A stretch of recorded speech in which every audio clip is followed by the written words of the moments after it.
Picture a freezing October night in 1942. Canada, middle of World War II. A quiet prisoner of war camp sitting by Lake Ontario. Inside, hundreds of German soldiers held behind barbed wire. Outside, Canadian guards keeping watch. Everything seems under control. Then suddenly, chaos erupts. Sirens blaring, men shouting.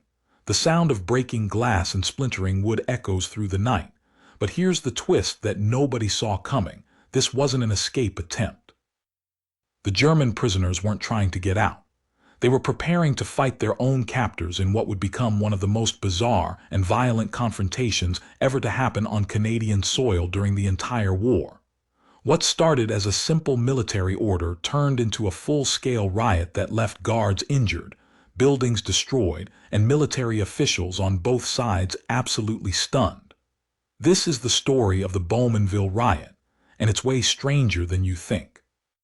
Before we dive into the madness that unfolded, you need to understand something crucial about how World War II prison camps actually worked. When you hear POW camp, your mind probably jumps to horrible conditions, brutal treatment, maybe images from movies about concentration camps. But those were death camps, not prisoner of war camps. There's a massive difference. POW camps, especially in countries like Canada, were bound by something called the Geneva Convention. These were international rules about how prisoners had to be treated. They got regular meals, medical care, places to sleep, recreation time. The goal wasn't punishment or torture. It was simply to keep enemy soldiers out of the fight until the war ended. Canada ended up housing thousands of German prisoners during the war. Why Canada? Simple geography and strategy. Britain was getting hammered by German bombing raids. They were capturing tons of German soldiers but didn't have safe places to keep them all. Canada was perfect. Far from the fighting, loads of space, and surrounded by ocean and wilderness that made escape nearly impossible. So boatloads of captured Germans started arriving on Canadian shores. Some were regular Wehrmacht soldiers. Others were from the Luftwaffe, the German Air Force. And some were something else entirely. Enter Camp 30. Located in Bowmanville, Ontario, about an hour east of Toronto, right near the shore of Lake Ontario. Before the war, this place was actually a boys' reform school. Then the Canadian military took it over and converted it into a maximum security POW camp. Not for ordinary soldiers, though. This was special. Camp 30 was designated for high-value prisoners. We're talking U-boat commanders, fighter aces, senior officers, guys who knew important military secrets. Men who were considered dangerous, not because they were violent, but because they were skilled, intelligent, and highly trained. The camp could hold over 800 prisoners, and by 1942 it was pretty much full. Now here's where it gets interesting. These weren't defeated, demoralized soldiers.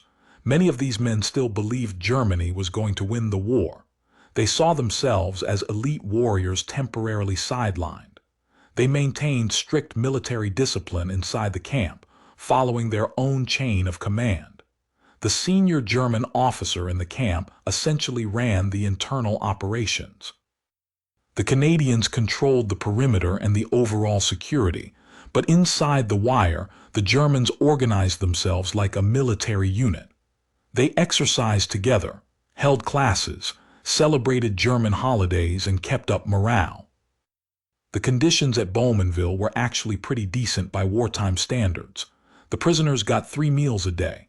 They had a library, sports facilities, even a theater where they put on plays and concerts. There were workshops where they could learn trades or hobbies. Mail from home was allowed, though heavily censored. Red Cross packages arrived regularly with treats and necessities. Some prisoners worked on nearby farms during the day, earning a bit of money. By POW standards, especially compared to what Allied prisoners were experiencing in German or Japanese camps, this was comfortable. But comfortable doesn't mean happy. These men were still prisoners, still locked up, still separated from their families and their country, still desperate for any news about how the war was going. And still, in many cases, loyal to Nazi Germany and everything it stood for. Tension simmered beneath the surface. Small acts of defiance happened regularly. Refusing orders, minor sabotage, disrespect toward guards. Nothing major enough to cause real problems, but enough to keep everyone on edge. The Canadian Guards, meanwhile, were in an awkward position. Most were members of the Veterans Guard of Canada, older soldiers from World War I who were too old for front-line combat in this new war but still wanted to serve. They weren't exactly elite troops. Many were in their 50s or 60s, dealing with old war injuries, not exactly prepared to handle hundreds of trained German soldiers if things went sideways. They had weapons, sure, but actual combat experience against an organized enemy, that was decades old. The power dynamic was strange. The prisoners knew the guards weren't exactly the cream of Canada's military crop. The guards knew the prisoners were skilled, disciplined fighters. Respect existed, but so did an underlying current of tension. Everything stayed relatively stable until the summer of 1942. That's when Britain made a decision that would change everything. The British military discovered that German forces had been shackling British prisoners of war during commando raids, binding their hands with chains or rope. This was a violation of the Geneva Convention. Prisoners weren't supposed to be restrained unless absolutely necessary for security. Britain was furious. They decided to respond with what's called a reprisal measure. If Germany was going to shackle British prisoners, then Britain would shackle German prisoners. Eye for an eye. The message was clear. Stop mistreating our guys or your guys get the same treatment. The order came down through the chain of command. Britain informed Canada that certain high-ranking German prisoners needed to be shackled. Not all prisoners, just officers. And not all the time, just during certain hours each day. The shackling would be temporary, lasting until Germany stopped doing it to Allied prisoners. It seemed straightforward to the military brass, just following the rules of reprisal that were technically allowed under international law. But there was a massive problem that the generals and politicians didn't fully appreciate. To these German officers, being shackled wasn't just uncomfortable or inconvenient. It was a profound insult to their honor and dignity as military men. In the rigid hierarchy and honor culture of the German military, being chained up like common criminals was humiliating beyond words. They'd surrendered in battle, which was acceptable. They were prisoners, which was unfortunate but honorable. But being physically restrained, treated like dangerous criminals rather than captured soldiers, that crossed a line. When the Canadian camp commandant received the order to begin shackling prisoners, he knew this was going to be trouble. The prisoners had been relatively well behaved, disciplined, organized, but cooperative enough. Slapping chains on them would destroy that fragile peace. He tried to implement the order carefully. In early October 1942, Canadian guards entered the camp and informed the senior German officers that they would need to be shackled for several hours each day, starting immediately. The reaction was instant and fierce. The German officers refused. Flat out, no way, absolutely not. Their commanding officer, a lieutenant colonel named Georg Friemel, told the Canadians that his men would not submit to this treatment. They considered it degrading and against the spirit of the Geneva Convention. They would resist any attempt to shackle them. This wasn't just stubbornness. This was a calculated stance based on military honor and their understanding of international law. For a few days, there was a standoff. The Canadians had the order, but they didn't want to force the issue and risk violence. The Germans were united in their refusal and prepared to fight if necessary. Camp officials sent messages up the chain of command.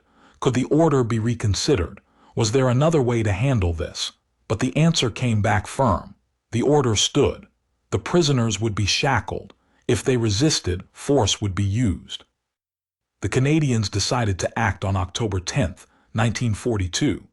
Early that morning, extra guards were brought into the camp. The Veterans Guard was reinforced with regular Army units, younger soldiers with more recent training. The total Guard force swelled to over 150 men. They were armed with rifles and fixed bayonets. The plan was to overwhelm any resistance with sheer numbers and make it clear that resistance was futile. Around 8 in the morning, guards entered the main compound where the German officers were housed. They carried shackles and chains. The commandant announced that the prisoners needed to line up and submit to being restrained. There would be no negotiation, no exceptions. Any man who refused would be forced. The Germans didn't line up. Instead, they gathered together in tight groups, linking arms, forming human barriers. They started shouting in German, chanting slogans, creating noise and confusion. The scene was chaotic. Over 100 guards facing off against hundreds of prisoners who were now actively resisting. The Canadians moved in. They tried to grab individual prisoners and pull them away from the group to restrain them. The Germans fought back, not with weapons but with fists, elbows, kicks, wrestling. They grabbed at the guards' rifles. They pushed and shoved. They created as much resistance as possible without actually trying to kill anyone. This wasn't an attempt to escape or start a deadly fight. This was about refusing to submit, about maintaining their honor. Guards started getting hurt. Noses bloodied, ribs bruised, faces scratched. The prisoners weren't trying to murder anyone, but they weren't going down easy either. Some guards managed to wrestle prisoners to the ground and get the shackles on. But as soon as they stood up and moved to the next prisoner, their comrades would help remove the chains. It was a mess. Chaotic, violent, exhausting. The fighting spread throughout the camp. Prisoners smashed windows. They destroyed furniture and threw pieces at guards. They barricaded themselves in buildings. The camp turned into a war zone. Shouting in German and English mixed with the sound of breaking glass, splintering wood, men grunting and yelling.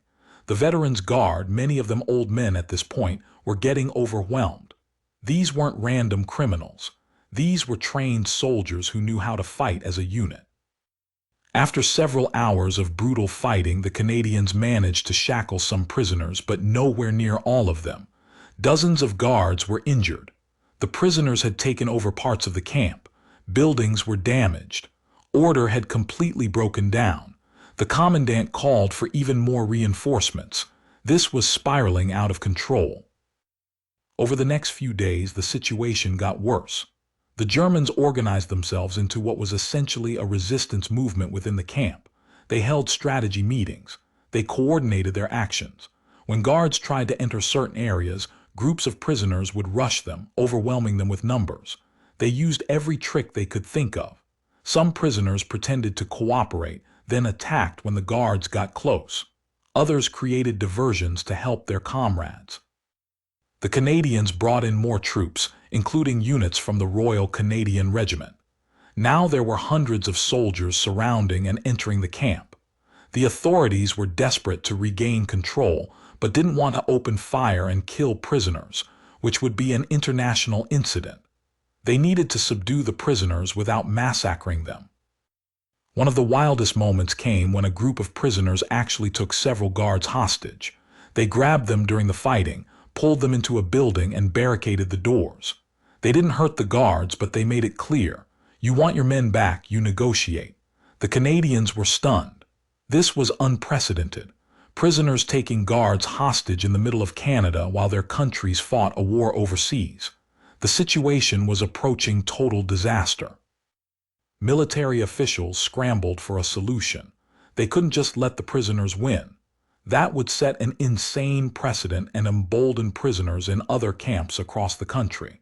But they also couldn't massacre hundreds of men for refusing to be chained. The optics would be terrible. The Germans would use it as propaganda. It could lead to retaliation against Canadian prisoners in German camps. Meanwhile, the prisoners were running their own operations inside the camp. They set up lookouts to watch guard movements. They rationed their food and supplies, preparing for a long standoff. Some started improvising weapons, not guns obviously, but clubs, makeshift shields, anything that could help in a fight. The German officers organized their men into units, assigning roles and responsibilities. Defense teams, medical teams, supply teams. They were treating this like a military operation because to them, that's exactly what it was. The Canadian media got wind of what was happening. Reporters showed up outside the camp. Headlines started appearing in newspapers across the country. German prisoners riot in Ontario camp. Canadian guards battle POWs. The government wanted this handled quickly and quietly, but it was becoming a public spectacle. Questions were being asked in Parliament. How could prisoners in a Canadian camp riot for days without being stopped? Were the camps secure? Were Canadians in danger? International pressure started mounting too. The Red Cross got involved, sending representatives to assess the situation. Switzerland, which represented German interests in Allied countries, demanded information. Was Canada violating the Geneva Convention by using excessive force? The whole thing was becoming a diplomatic nightmare. Inside the camp, the fighting continued in waves.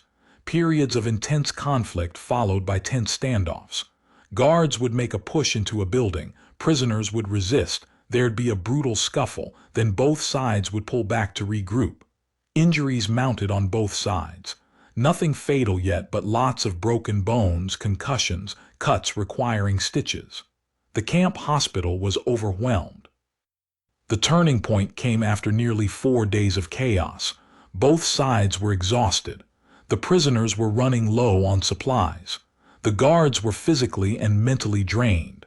The commandant, with approval from higher-ups, decided to try a different approach. Instead of continued force, they'd negotiate. Representatives from both sides met under a flag of truce. The Canadians made it clear the order to shackle prisoners wasn't coming from them. It came from Britain as a reprisal for German actions.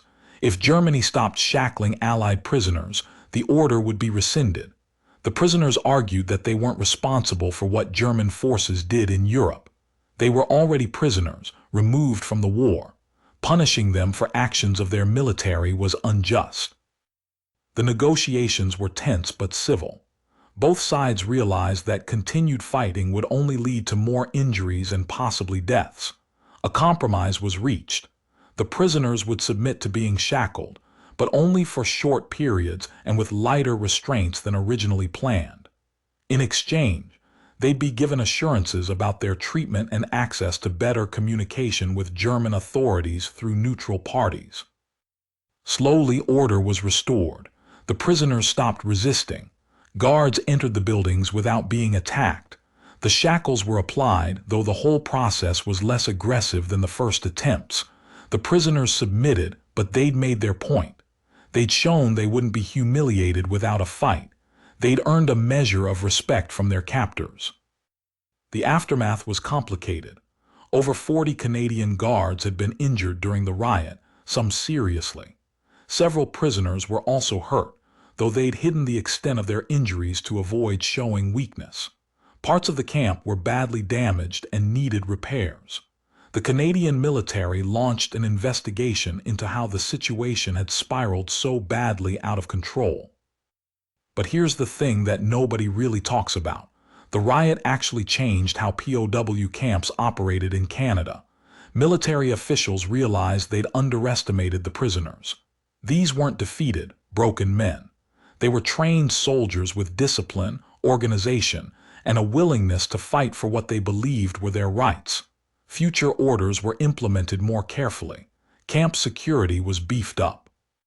But there was also more attention paid to prisoner morale and the psychological impact of camp policies. The shackling order itself became a massive controversy.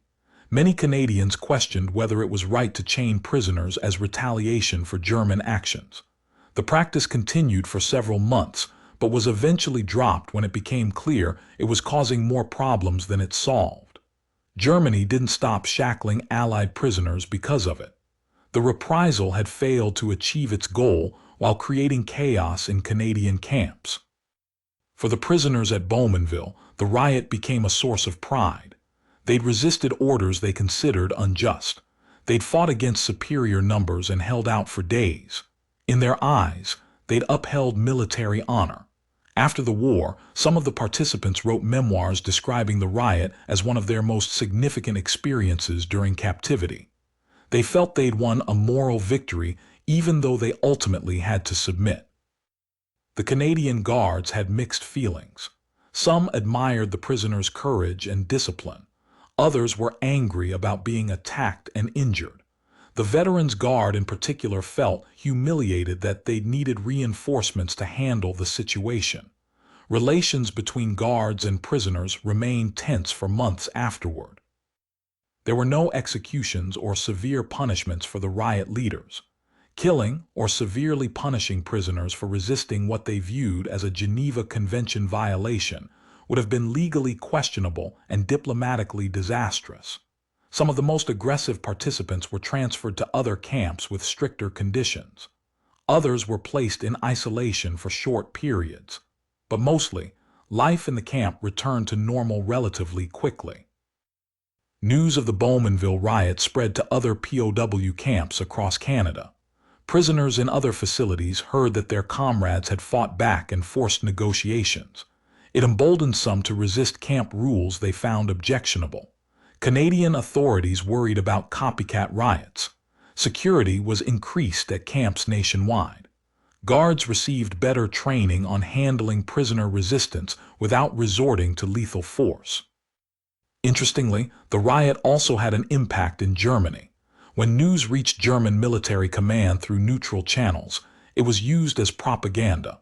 Look at how our brave soldiers resist even in captivity. The Nazi regime portrayed the rioters as heroes maintaining German honor far from home. For families of the prisoners, it was reassuring to hear their loved ones hadn't been broken or defeated. They were still fighting in their own way. After the war ended, many of the Bowmanville prisoners returned to Germany. They came back to a destroyed country dealing with defeat, occupation, and the horrors of what the Nazi regime had done. The pride they'd felt about the riot was complicated by the reality of what their country had become. Some remained defensive about their actions, arguing they'd just been soldiers following orders. Others expressed regret about supporting the regime, even while maintaining they'd been right to resist what they saw as unjust treatment as prisoners. Camp 30 itself continued operating until 1945, holding German and later Italian prisoners. After the war, it returned to being a school briefly before being converted to other uses. Today, the site is home to a psychiatric hospital, but the old camp buildings are long gone. Only photos and memories remain of that chaotic week in October 1942, when hundreds of men fought over a matter of honor and principle. The Bowmanville Riot raises fascinating questions about war, imprisonment, and human dignity. Were the prisoners right to resist? They saw forced shackling as a humiliation that violated their status as honorable soldiers. But they were also fighting for a regime that committed unspeakable atrocities. Does being captured while serving an evil cause negate your rights as a prisoner? The Geneva Convention says no. Prisoners must be treated humanely regardless of what side they fought for. But emotionally, that's a hard pill to swallow. Were the Canadians wrong to implement the shackling order? They were following directives from Britain, their ally, in response to German mistreatment of Allied prisoners. Reprisals were technically allowed under international law at the time, but the reprisal didn't work. It didn't stop German mistreatment of Allied POWs. It just created chaos and violence in Canadian camps.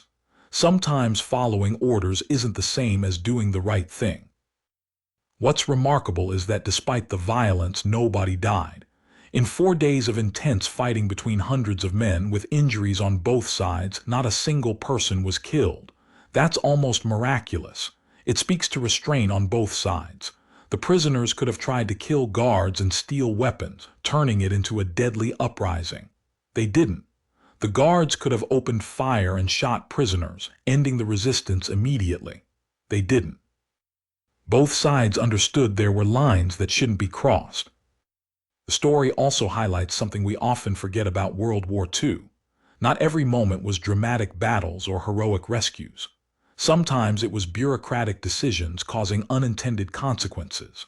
An order written in a London office led to violence in a Canadian camp because nobody fully thought through how proud, disciplined military men would react to being chained. War is complicated, messy, full of human beings making decisions with incomplete information and unforeseeable results. Looking back now, over 80 years later, the Bowmanville Riot seems almost absurd. Hundreds of men fighting for days over whether prisoners would wear chains for a few hours. But to the people involved, it mattered immensely. Honor, dignity, respect. These aren't trivial things, especially to military men trained to value them above comfort or safety. The prisoners weren't fighting for freedom. They knew they couldn't escape. They were fighting for something more abstract but equally important to them. The right to be treated as soldiers, not criminals. Canada's role as a POW host country during World War II is often overlooked in history books.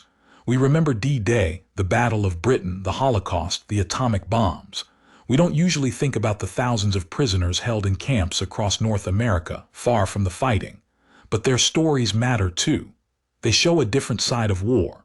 The bureaucracy, the daily life, the small human conflicts that happened while the big war raged elsewhere.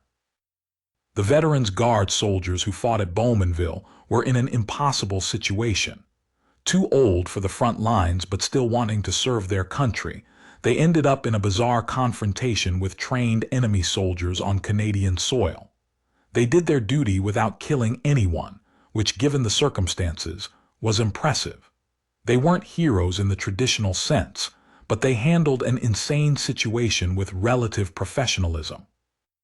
One of the most interesting aspects of this whole event is how it was remembered differently by different people.